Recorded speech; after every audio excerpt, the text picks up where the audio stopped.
All right, Entree Architect community, it's 4 p.m. Eastern, which means it's time for the Entree Architect Context and I'm going to start that over. It's time Okay. for the Entree Architect Context and Clarity live conversation for Thursday, November 18th, 2021. Thanks for joining us today. As you get here, say hi. Let us know that you're here and let us know where you're joining the conversation from. If we've never met before, my name is Jeff. I come here every afternoon at 4 p.m. Eastern for one reason, so that we can find clarity around the things that matter most to you, the architect. And it doesn't matter if you're the employee of a firm or you own your own firm.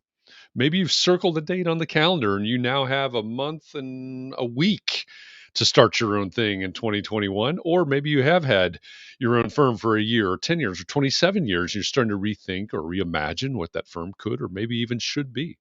All of the topics that we cover, one topic every day, they all fall under the broad umbrella of the business of architecture. And they're all the need to know topics for the success of small firm architects just like you. So thanks for joining me today. As always on Thursday, I am joined by Katharine. Hi, Katharine. Hi, Jeff. Number How are you? 41. This is It our is 40. number 41. Yeah, I don't know. This year's gone by really fast. I'm It just has surprised. flown by. I think if 2021 or if 2020 dragged, like many of us I think have said that it It has, did. I think it dragged. Yeah. yeah, it dragged. I think 2021 has made up for it. It's just flown by. Katharine's talking about 41 because this week on Tuesday, we celebrated 400 context and clarity conversations, which is our daily conversation. And this is our 41st context and clarity live conversation. So, big milestones this week. I appreciate Katharine for joining me through all of these, and all of you out there for joining us as well. I say this all the time at the end of the conversation, but I appreciate all of you for making context and clarity a thing. Because if it weren't for you, we wouldn't be having this conversation today. We wouldn't be introducing the guests that we have backstage today. We wouldn't be talking about equitable practice and hybrid workplace today. So thank you to all of you for making 41 of these conversations in the live simulcast version possible. Let's see who's with us today. We see. I've got to figure out Ryan Shoup. All right, Ryan Shoup is first in. He wins the crocheted bathtub for being first in, and he claims to be from Central New Jersey, which we have this long-standing debate here on context and clarity on whether or not there actually is such a thing as Central New Jersey. As someone who's not from New Jersey, who has no idea what that's all about, I'm giving it to Ryan. He gets a crocheted bathtub. He can have Central New Jersey. I realized the other day that there's an AIA chapter for Central New Jersey, so there must be something to this Central New Jersey thing. I don't know what, you New Jersey people, I don't know what your deal is with I no don't know. They have a Central. lot going on down there. They do have a lot going on. Yeah. Apologies for the conversation last week because New Jersey got dragged a little bit when we were talking about licensure and business entities. But Ryan, thanks for being first in today. Looking around the room, Katharine has put the URL up in the bottom left of our screen. If you are showing up from Facebook, if you're joining us from Facebook, of course, you're joining from the Entree Architect Community Facebook group. It's a private group. 7,400 architects from around the world in that group, but it's a private group just for architects, which means because of Facebook privacy rules, your name and likeness can't be released outside of Facebook unless you say it's okay. So if you're showing up right now from Facebook as Facebook user with a generic little emblem there, and you would rather show up as Ryan does and as Christian does from Ithaca, New York, and as John Jones does from Westport, Connecticut. If you'd like to show up with your name and likeness, go to the URL that Katharine has put at the bottom left-hand corner of our screen, chat.restream.io/FB, as in Facebook, and give Facebook permission to talk to Restream. That's the platform that we use here on Thursdays for our simulcast version, and that's all you have to do if you'd rather show up as yourself rather than Facebook user. Looks like everybody else. Benita's coming in from LinkedIn in Atlanta with the yellow hand wave as usual. Thank you, Benita. I always appreciate seeing that wave there. I see James Polk from Hattiesburg, Mississippi over on YouTube. I see Isra Banks over on YouTube. Isra says she's first on YouTube, so we'll give out a crocheted bathtub for YouTube. Who's first on Is that Mandy on Twitch? Is that purple thing Twitch? That purple thing is Twitch. I think Mandy is first in from Twitch, so she can have a crocheted bathtub from the Twitch side of things. And if anybody shows up, Benita is, I think, the first one in from LinkedIn. So what are we missing? We're missing Twitter at this point, right? So if you're on Twitter and you're watching this live, make sure you say hi, so that you too can win a crocheted bathtub. Everybody wants them. Everybody wants one. It's like the Oprah Winfrey show. You get a crocheted bathtub. But we all have them at this point, I think. Everybody has a crocheted bathtub. If you don't know the background on that, just real quickly, my wife's grandma, who lived to just shy of 105 years old, had all kinds of great one-liners. Some of them you've heard, some of them you have not, because they were unique to Mimi. And one of hers was the award of the crocheted bathtub for the winner of something completely useless and random. So she gave out the crocheted bathtub award a lot, and we're continuing that tradition here on Context and Clarity. So that's the background on that. I see lots of folks joining us today. Great crowd. Got Hans over in Portland, Maine. We've got Scott. Scott's messing with us. I think I've seen him on at least Facebook and now Twitch, maybe more, but he's joining us from Oregon, from his parents' basement. He's moved back in as an adult. He's hoping his kids don't move back into his basement, and he's moved back to his parents' basement. I'm not sure how that works, but Scott, great to see you on multiple platforms. And Ed Shannon from Des Moines, Iowa. Thanks for joining us as well. Chris says it's YouTube now. I like that. So for our special guest who's in the green room right now, I'm looking around. There's quite a Massachusetts posse joining us right now. Lots of folks representing the it's a Commonwealth, isn't it? Are you a Commonwealth? Commonwealth, yeah. Yep. Commonwealth of Massachusetts. I think there are only 3 of us, but we still win the day. Unless Isra's here. Isra is here. Okay, well in that case, yeah, we're really.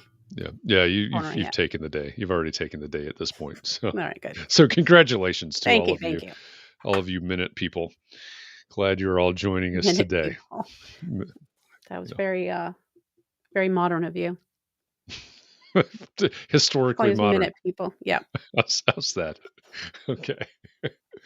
Well, with that, we better jump into this before I get us in trouble.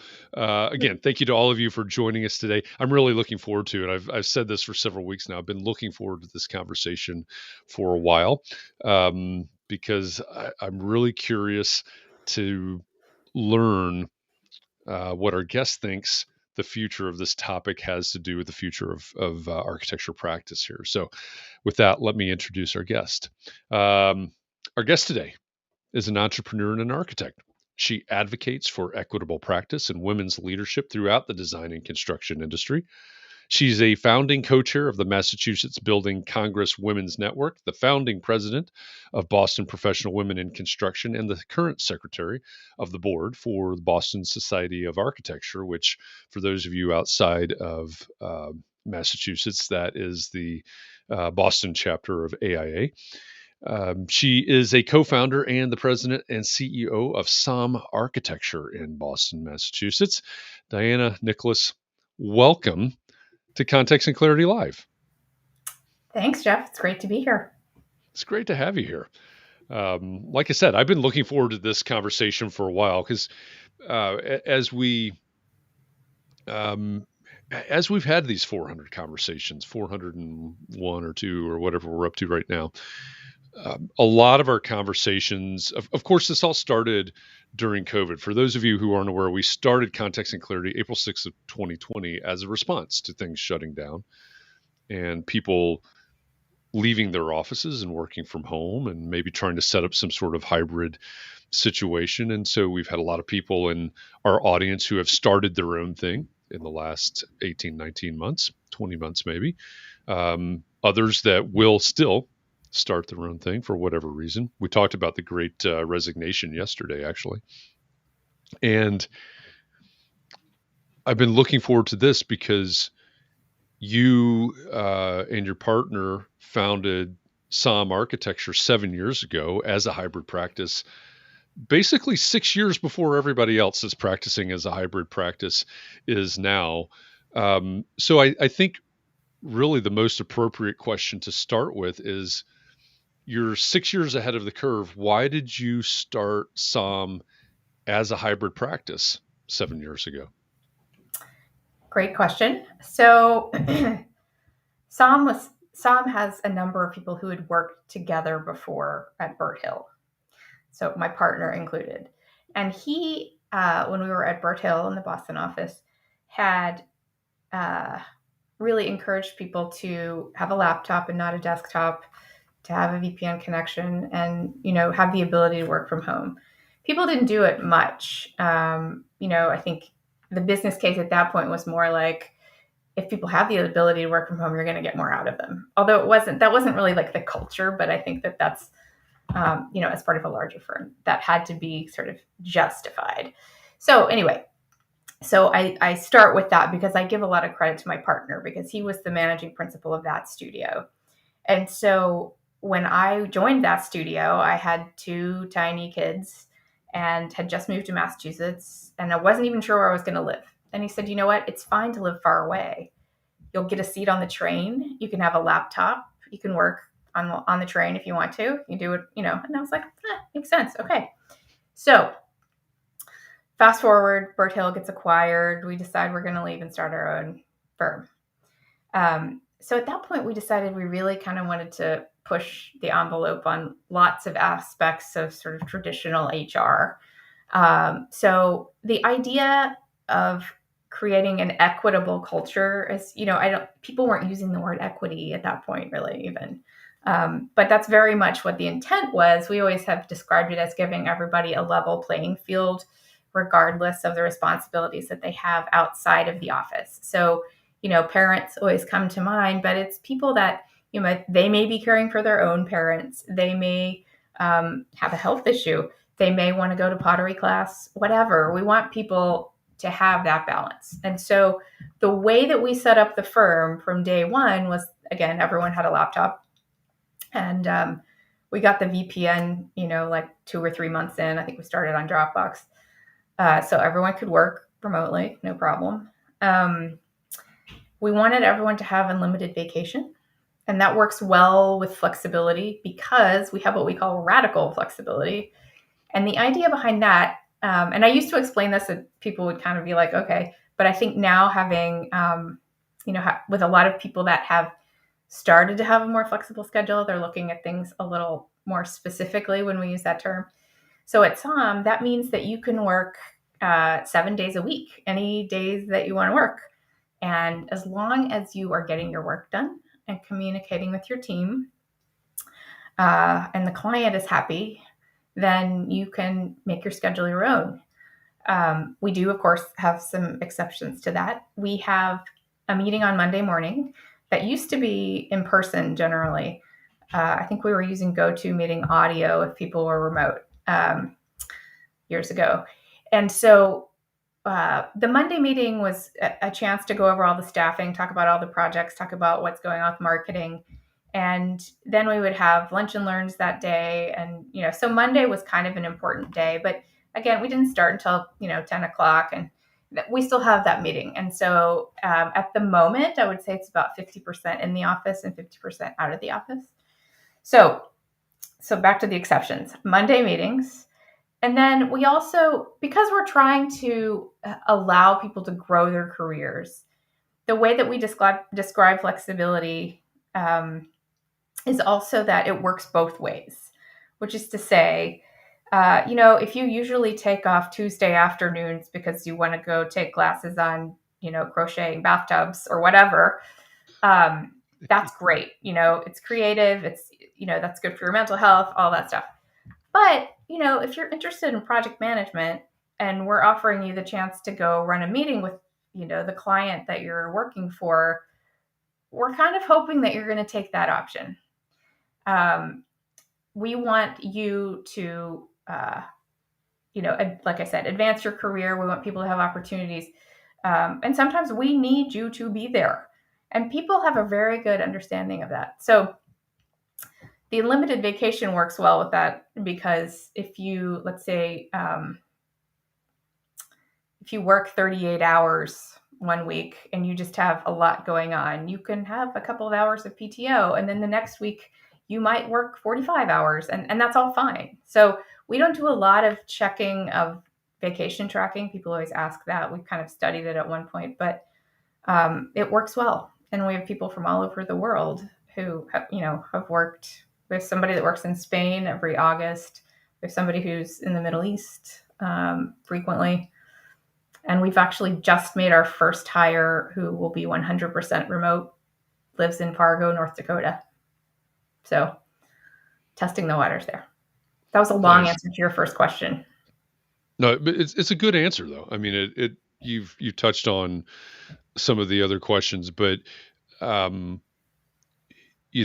think I was kind of chuckling to myself because I've talked to people that say, we've got somebody that doesn't want to drive into the office anymore. I worked in Chicago for a while, lived in Chicago for a long time, worked up there for a while. Well, you've got somebody out in the suburbs that doesn't want to come into the office, but you've got somebody in Spain and the Middle East. It's sort of, I guess it's orders of magnitude. But when you think about the way that you originally set up the hybrid, well, let me take a step back for a second. Because yes, I think there's the equitable practice piece of it. I think we could definitely dig into that a lot more. I know that there are firm leaders out there that are trying to make a business case for or against this, whatever their perspective is. If we flip that around, are you running into, because your clients have gone through the same thing, your clients had to go home. Are you finding clients that, and even going back to the beginning, that these ideas, these ideals resonate with, or is it just hey, this is great, I'm glad you guys do that, or no opinion whatsoever? We have had some clients who really appreciated that aspect, and engaged us for that reason. But we have had historically a really wide range of conversations with clients about it. Some clients had no idea that was how we worked, and we've sort of figured they probably didn't want to know that, as long as they were getting what they needed. Other clients, we explained it in great detail. I think all of us have sort of different levels of personal relationships with clients, and so you could kind of understand which ones might be open to it and understanding it. But we all use our personal cell phones as our work cell phones. All those numbers are on the website. So in that sense, people could always find us. And now we all have everyone else's cell phones, right? Because that's what they use at home to work. But, I wish I could say we had a lot more clients who hired us because of that. But recently, in Massachusetts, one of the higher ed institutions had this sort of open call for consultants, and they got a lot of responses. But part of the question they asked was sort of, what are your thoughts about this new way of working? And for us, that's really an opportunity to say, well, this is kind of how we do it and how we understand it. And so sometimes there is just like a natural opening to explain it. But we have a lot of clients who've known, for instance, and I could talk about this more. We have probably 5 or 6 people who target 32 hours a week instead of 40. And so generally, like, they would say, well, Friday's the day I'm going to try to, clean my house or whatever they want to do that day. And, some of them are taking care of their kids that day. And so a lot of clients would know I can still call that person on a Friday and expect that person to answer the phone, even if they're with their kids. And every time it came up, it was fine. It takes a little training to say it's okay for you to call people on Fridays. It's okay. Like when we say 32 hours a week, we don't mean 4 days a week. We mean 32 hours across the 7 days. However you want to do that, that's fine. So the client conversations have gotten more and more interesting, though, because we talk about it a lot more, and they want to understand kind of what we've been doing. And it's not magic. Do you think, you mentioned the higher ed and the higher ed client in Massachusetts that asked, do you think there will be a trend towards that? I mean, you've seen one. Do you expect to see more that are interested in that? Or at some point, does it matter, right? Do clients even need to know how you practice? I think it does matter to a degree. Another example I would use is the School Building Authority in Massachusetts, as well as some of the other public agencies. They've asked consultants, how do you see us working together? What is this going to look like? And in Massachusetts, we still are all, and if you're interviewing for a project, for a public project, you're going to be interviewing over Zoom. And if you can't communicate well, if you don't have the graphics working, all of that, that's a red flag, which of course wasn't the case in the past. And that has less to do with the sort of equity piece that we're going to get into. But I do think in that sense, there is a trend and a certain expectation that we as consultants are going to show up, we're going to have the technology working, we're going to articulate the design well. And if you don't have that, I mean, there was an example of an interview recently where someone had a pre-recorded, presentation, and that fell flat. So these were just Imagine it did. Yeah. So I think it's going to be somewhat of a trend, and will pop up in different ways. Yeah. I see several people putting into the comments questions about the 32 hours. Why?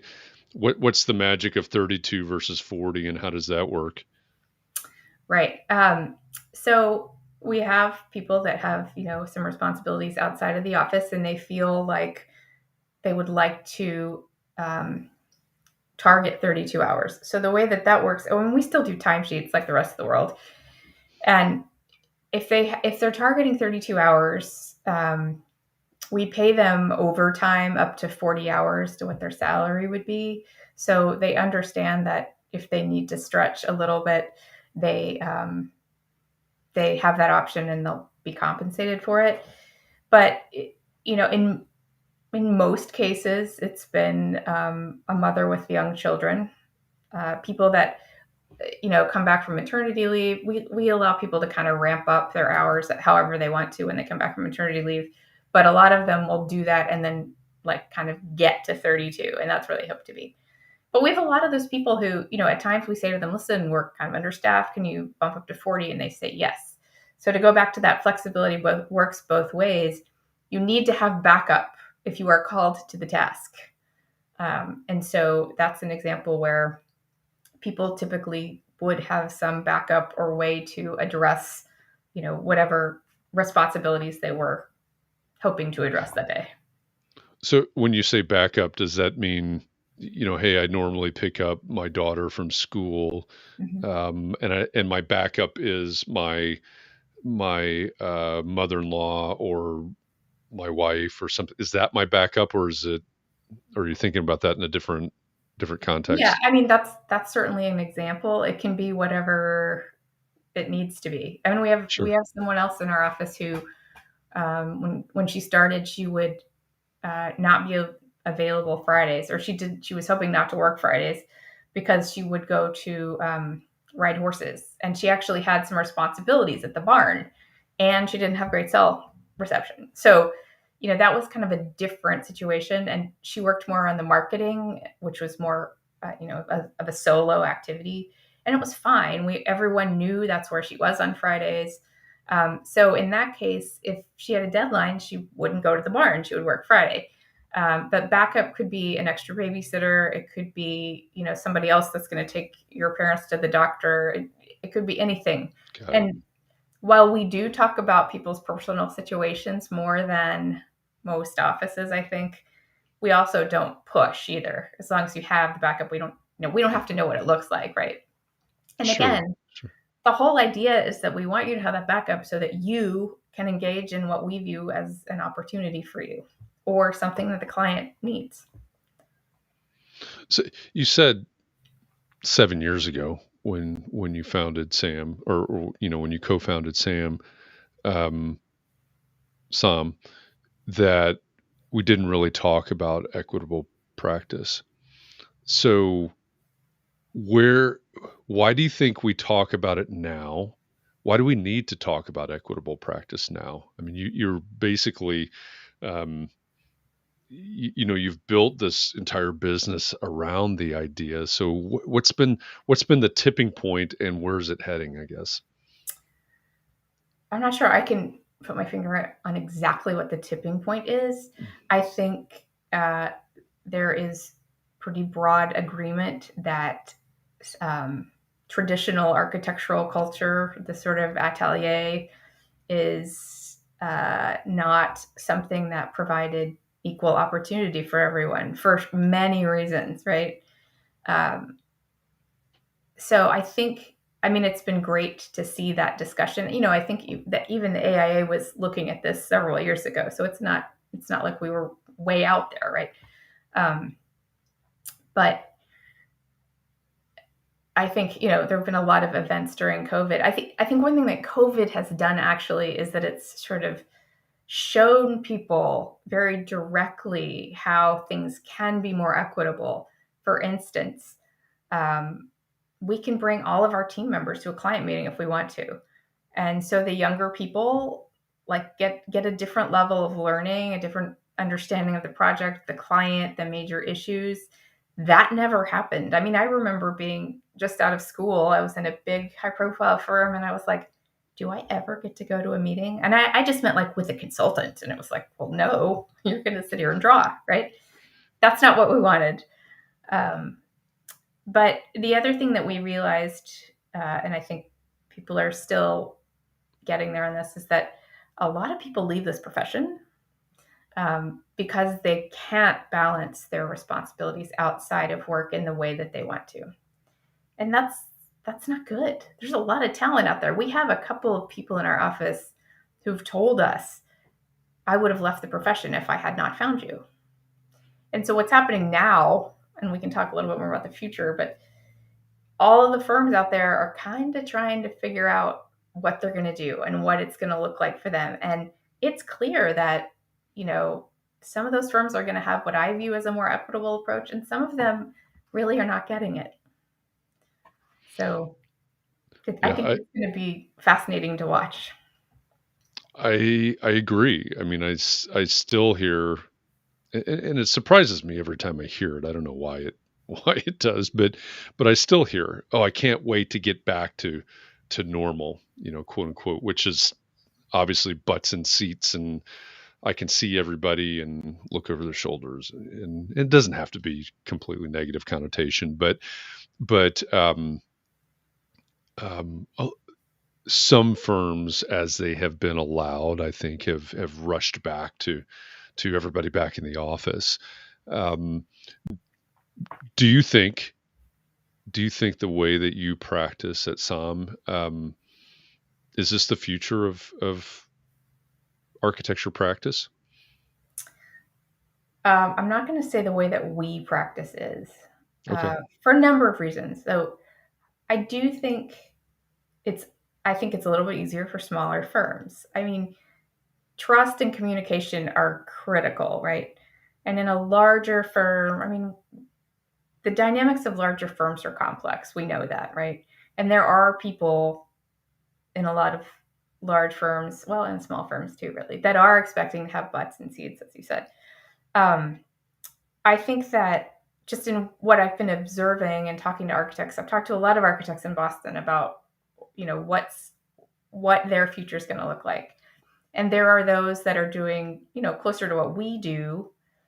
There are those that are doing, you need to be in 3 days a week and you can choose those 3 days, or you need to be in 3 days a week and it's going to be Monday, Wednesday, Friday, or you're only going to have Friday as the day you can work from home. And those are wildly different, right?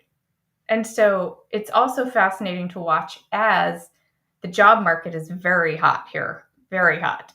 So people that are interviewing, they want to know what it's going to look like, but people don't have all of the answers yet. And so if you have a couple of job offers in hand, that's something that you have to evaluate that you did not have to evaluate in the past. I mean, everybody, I think, was starting to understand they needed to look at culture of a firm before they accepted a position. But now I think that they look at them so differently. So, yeah, it's, I actually had a speaking engagement this morning over in Cincinnati, and everybody in the room talked about, they're trying to hire, and several of the firms going through transition, et cetera. And I was thinking, of course, doing that, wrapping that up, heading back over here, getting ready for this conversation. In the back of my mind, I'm thinking I should invite them to join in this conversation, because I think it'll be pretty enlightening. Because I think, from the standpoint of being competitive as an employer, and not for everybody, right? There's something for everybody, and not everything is for everybody, but there's got to be an advantage, I think, long term, to the flexibility and the equity model, if I can call it that. Maybe that's just my own outlook on that, but I think it has to give some people a competitive advantage. Yeah, I mean, I'll tell you, we've had trouble finding staff of late too, because we have been hiring, and we did find a great addition to our studio, and he told us he had 8 job offers, and we all kind of scratched our heads and said, "Why did he come here?" Because I mean, I'll be honest, we don't have the sexiest design projects in the world. We're working on getting more of those, but that's not usually what people are coming to saam for. So I do think there's still an advantage to, keeping an open mind about what things are going to look like for your firm. But how many employees do you have? Right now we have 22. Okay. So you're not, I mean, I guess technically you're probably a small firm, but you're not a very small firm. You get a decent number of employees. Yeah. The other thing I was going to say about, to your question about, is this the future of the profession? More and more of our profession is working in a firm that has engineers, other consultants, other professionals. And just our experience with that after we had been acquired is that when you work in a company, for instance, that has people that are in the field every day doing survey or whatever, you can't offer that policy to everyone. And so I think that there's going to be some sort of cultural issues there, because some architects are going to look around and see their peers where they can choose 3 days a week or whatever.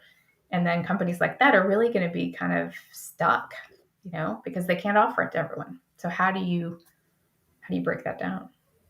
Yeah. I think that's a very real issue. Looks like we've got a question here, Katharine. Yeah, John Jones wants to know. He says, from your website, it looks like less than 10% of your team is male. Curious if this is because women are more likely to value the flexibility you offer, or some other reason.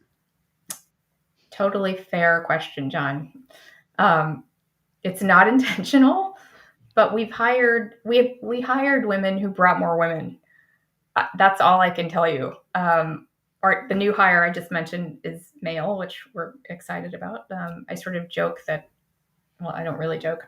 We do need to be thinking about gender diversity, but we're really just looking at the candidates that we get, like anyone, and evaluating them as best we can.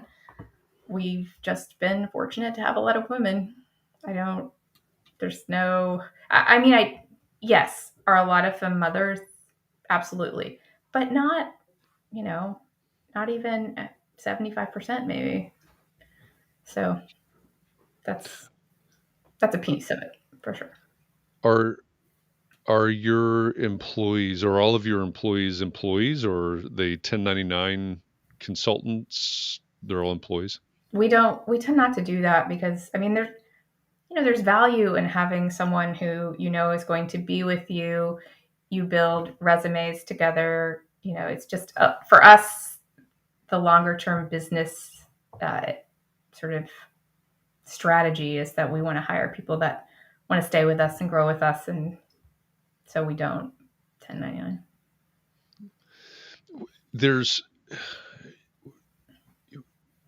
You started out of the gate as a hybrid practice.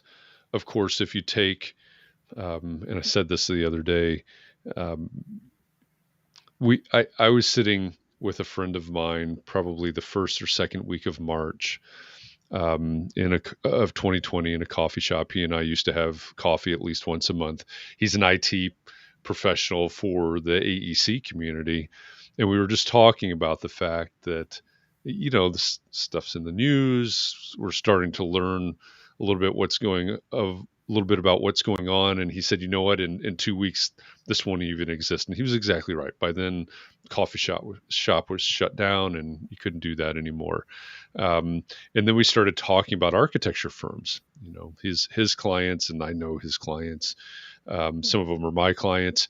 And we were talking about the number of people that said, hey, there's no way we can go home. There's no way we can work remotely. It's a collaborative process. We can't do this, and so on and so forth. And obviously that was proven wrong. They had to.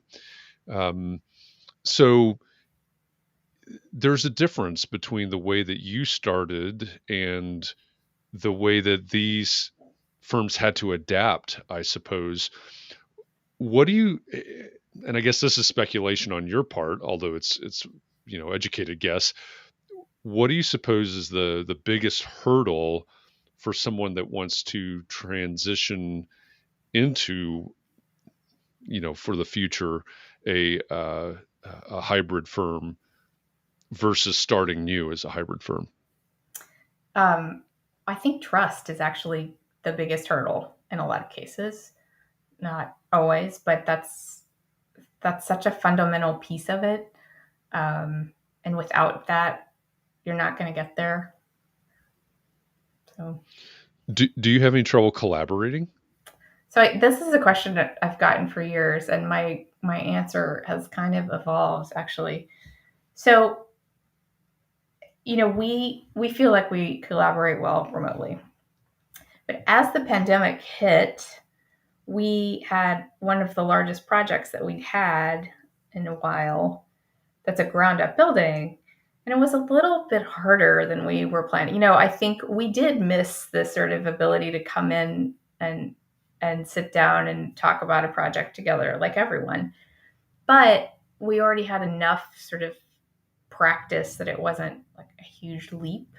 It's been interesting to see which technologies people are using to collaborate.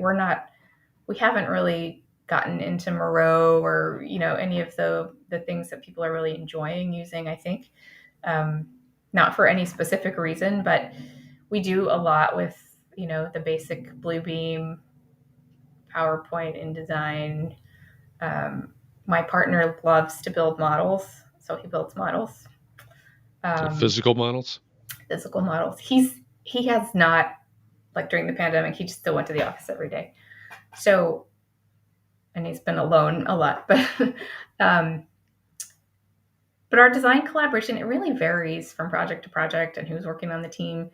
But I've talked to architects who insist that the design quality is not as good and that they're less profitable since they've been working like this. And that I can't get my head around. I don't quite understand why that is the case. I mean, I totally believe that's what they're experiencing, but it hasn't been, I don't know, maybe because that's all we've ever known, but I struggle with that comment. Just another question, Katharine. All right. So this morning when we were on Clubhouse, we talked a lot about firm culture, and people were curious as to how that you maintain some kind of firm culture. This question is from James. How do you onboard remote workers and initiate them into the firm culture? So we are right now hybrid. We're not 100% remote, but it's really sort of hybrid by choice. So onboarding is something that we've gotten better at in the pandemic, like most people. We now have this very detailed checklist. And so, we've kind of gotten there. But for instance, we had someone who just started and he came in the first day with the rest of the people. We have a lot of people that still come in on Mondays and Wednesdays for various reasons. It's just their choice. So we invited him to come in that Monday, and he did. And so we were able to sit down and say, this is the network, and here's the software, and here's how we use Revit Server, et cetera, et cetera. But he, like one of our other recent hires, is pretty young. And so we do encourage them to come in if they want to. And I've even said to the staff, like, hey, we have some younger people now. It would be great if people would come in and work with them some. And that's happened. So in his case, the onboarding has been pretty good, and he's continued to come in on Mondays. And he, like everyone we hire, has to be good at asking questions. So that was a lesson learned very early on, is that if we were hiring young people, they needed to be good at advocating for themselves and not be afraid to ask a question. I mean, we were using at that point Skype. The softwares keep changing, and we would expect to see questions from people on Skype. So onboarding, that's very much a process of discovery, and sometimes it's us discovering what they haven't found yet. But to talk about the culture. So historically, when we used to come in on Mondays, like I've said, we would have the lunch and learns, but we would also have our happy hours, and they happened to be earlier because we had a lot of people with kids that they had to go pick up. So we still have like a 4:00, sometimes 3:30 happy hour on Mondays, which is a little dangerous because, it can get a little long. But so that's one way, and anyone can come into that. But we have always done sort of offsite things as a group, and we've continued to do those. We used to have a bowling pizza night, and we, like a couple weeks ago, we all went on a hike, and then we went to lunch together. And it's important for those things to happen. About 6 months ago, we said, okay, we have to get everyone together. We need to just get together. And so we thought, okay, the fall of 21, like, people are going to kind of, re-engage in different ways. So we had a meeting outdoors in the backyard of our COO's house, and it was great. Everyone came that could come. We have like some people on maternity leave that are, far away. But it was a great day. Everyone had so much fun. We were outside. And so we liked that model so much that we decided to do something like that quarterly. So the next one's in December, and that's going to kind of morph into our holiday celebration. This one is actually going to be at a hotel. So we can have a big enough space, more ventilation. And okay, so here's the question. What does your holiday party look like? So in this case, the topic of this kind of like quarterly meeting is actually on drawing standards, which is kind of a snoozer in some ways, but you got to do it, right? But then we also decided, well, we'll have lunch, obviously, but we are revisiting something we did years ago, which was a cookie swap. And so that'll be interesting. But historically, our best holiday parties have been multicultural potlucks, where people bring, a dish from their childhood or whatever they want to bring, really. And somebody else that saw a question was asking about, do we have any minorities in our office? We have people that speak over, like, as a group, we speak 11 languages. My partner's from South Africa. We have someone from Spain, someone from Syria. I'm from Texas. We like to think we're our own country. But I did bring the best barbecue always, but we do actually have a really diverse group. And so the multicultural potluck is just fun. Like, it's fun to try all that food. And then you get into all these stories about your family life and, that kind of thing. So that is probably our strongest holiday tradition, but hasn't been as easy to do in COVID. How do you include the people who are in the Middle East or North Dakota or wherever, far So away? she hasn't started yet, but our thinking is actually that we'll fly her in for these quarterly meetings. Wow. So that she can have that face-to-face interaction and kind of check out who we are and what our office is like. And so the people that work, so the woman who works on and off from the Middle East, she goes back and forth. Her family's in Abu Dhabi. She still works our hours. She's kind of able to she's not really impacted by time zones, apparently.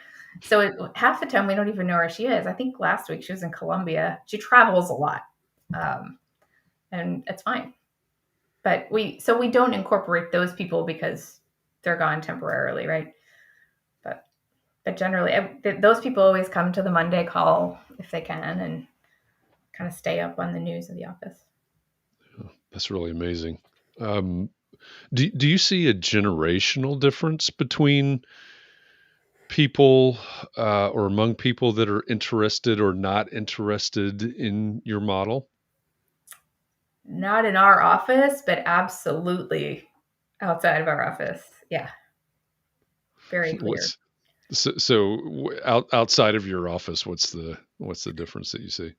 So, Boston has some really big, high-profile firms that do amazing work. Some of them have amazing culture and are very progressive, in fact. But there are others who are, like, we're buying lunch for people if they come back to the office. We're trying to figure out how to get people back to the office. And the people in those conversations that are the most hesitant are the senior people who've been practicing for a long time.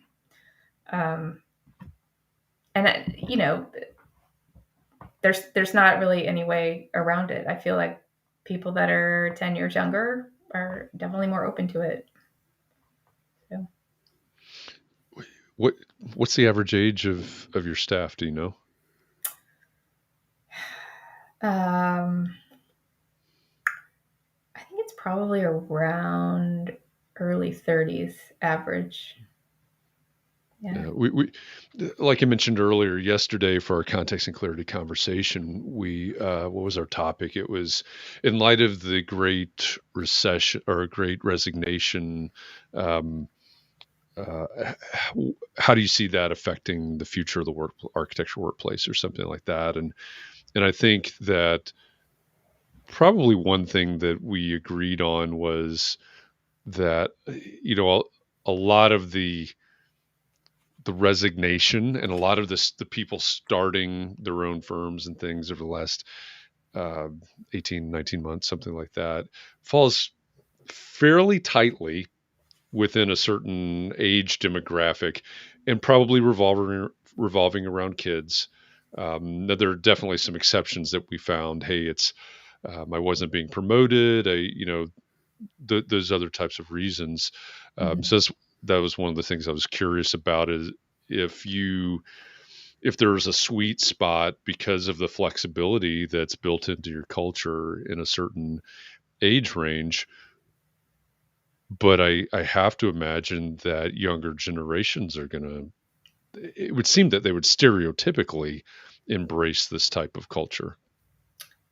In our experience, it's mixed. Okay. We definitely have, people right out of school who are totally fine with the way we work. We've had other people who've been pretty open about the fact that they want to be in an office with people. So I can give you two examples of that. One is pre-COVID and one is post-COVID. Interviewing people that are graduating deep into COVID, they were tired of being in their dorm room and they were tired of not seeing a lot of people and were actively looking for jobs where they could be in an office. And we had a great intern like 3 years ago who graduated, and we were so excited she was going to come back, and she said, you know what?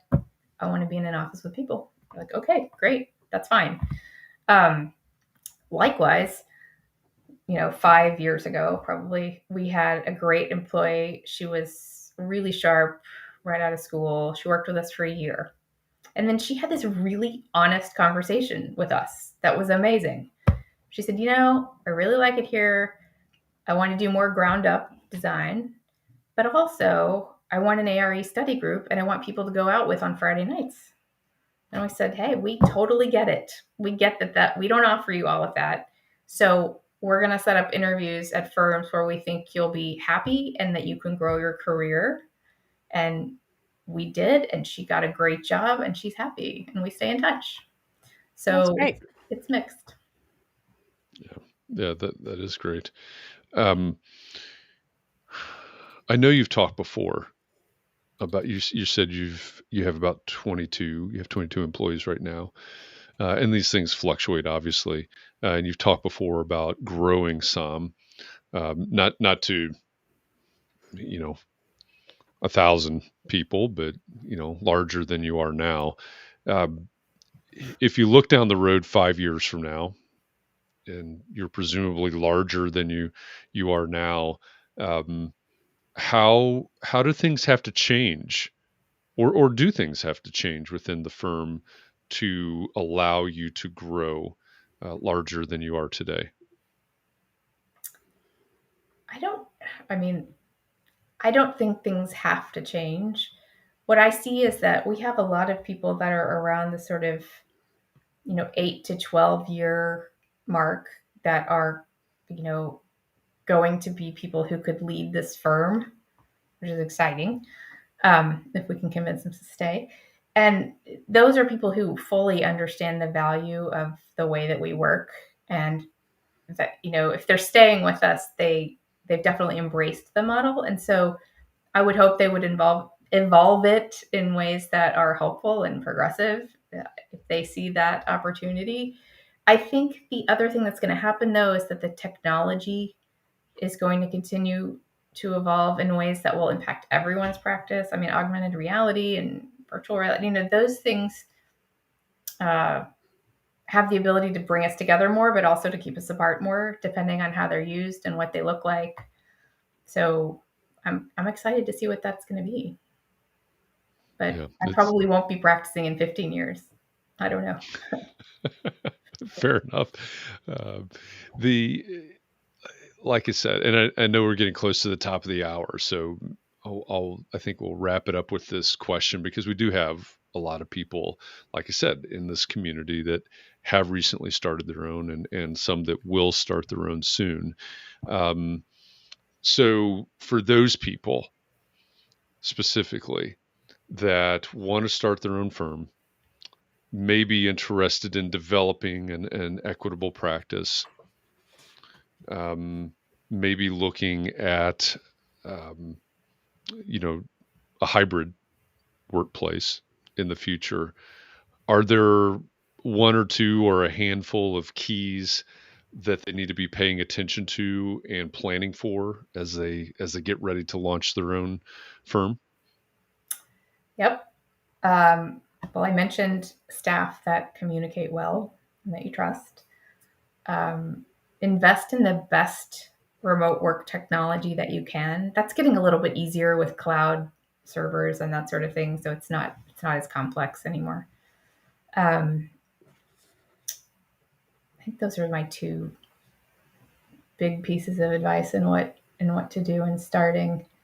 And just look carefully at what you want your HR policy to be like. I mean, we've tried to push things where we can afford to. Like we're offering 8 weeks of maternity leave with, because with unlimited vacation, we didn't want people to feel like they had to bank their vacation or whatever.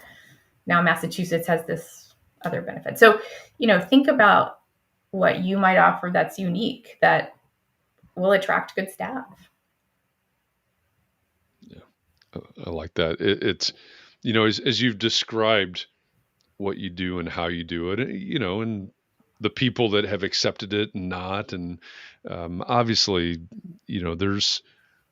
there's not, none of this is one size fits all.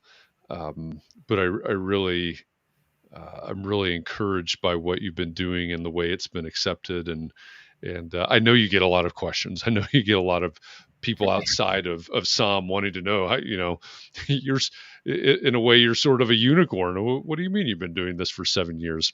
We all figured it out over the course of a week in March of 2020 or April of 2020. Um, I'm really encouraged by what you're doing and sustaining here. And I hope, I hope this is the future. Again, it's not one size fits all. I don't see. That is so important. Like, I'm so glad you said that. Because I talk about all this. Doesn't mean I think everyone should do it. Like, you have to find what fits for you and your goals. And yeah, absolutely. And limitations, of course. Yeah. I don't. Maybe if we take. I don't know, off the top of my head, SOM or somebody like that. Are they going to turn and, evolve into this model? I doubt it. But I think there's hope for a lot of people out there, and a lot of firms out there. So thank you for sharing all of this with us and really sort of documenting your journey. For everybody that's out there, whether you're listening in on the podcast version or you're joining us live now, or maybe watching a replay of this, go to saam-arch.com. So SAAM-ARCH.com and visit Diana's website, see their team, find out about them, their projects and how they do what they do.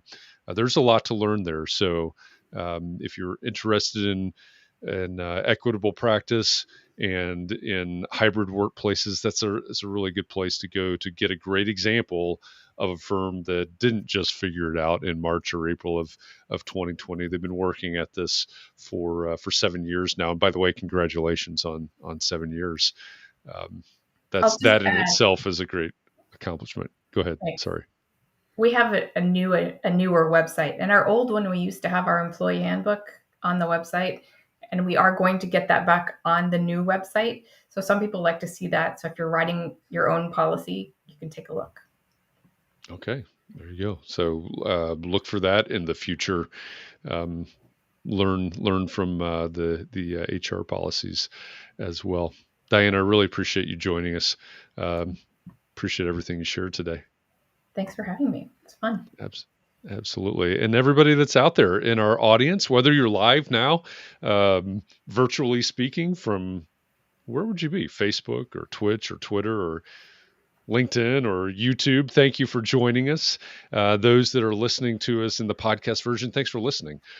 Check out all of our past. This is our 41st Context and Clarity Live simulcast. So that means there's 40 other conversations just like this that you could listen to. Of course, every weekday at 4 p.m. Eastern inside the EntreArchitect Community Facebook group, we have these types of conversations, not always with a special guest, obviously. That's just Thursdays, but we celebrated 400 of those conversations this week. Join us for one of those. All week this week, we're talking about hybrid practice, and really it's right there in the name. We're searching for clarity around these topics that we talk about every day, every week. So thanks again to all of you for joining us. Thanks for making context and clarity a thing, because without you, again, we would not be talking with Diana today about equitable practice and hybrid workplaces. So thanks to all of you. Appreciate all of you. Have a great evening, a great afternoon, a great night. I saw Bright pop up from Ghana. So Bright, good night. Thanks for joining us. Have a great night. And anybody else that's out there, wherever you are, take a little bit of time to breathe and relax and rejuvenate, because we're going to do this all over again tomorrow. Appreciate all of you. Thanks for joining us. I hope I'll see you all somewhere sometime soon. Thanks, everybody. Bye.